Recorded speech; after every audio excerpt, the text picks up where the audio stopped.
vàng ở dưới và dây đấy ở trên. Nâng cấp RAM cho con 380 và 5.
Bật nguồn nha.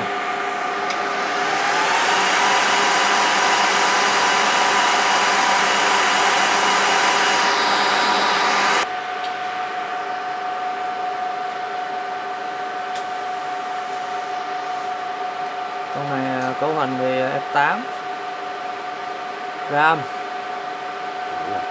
26GB Insonic. Rồi ngon, anh đúng rồi. Đúng rồi.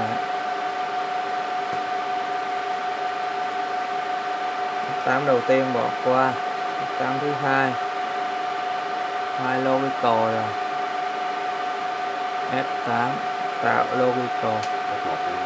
Rồi nó auto nên chọn Red 1 rồi, đúng không? Enter để tạo logical. F8 để lưu lại. Rồi. Bây giờ mình có thể xem này, nó có 3 logical này. Dạ, 3 nhóm red. Nhóm đầu là 146, thứ hai là 900, nó là 900.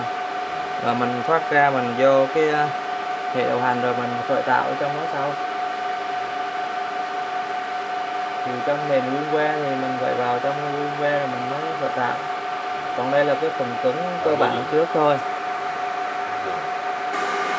Đây là hai ổ cứng bên ngoài khởi tạo xong, cấu hình red ok.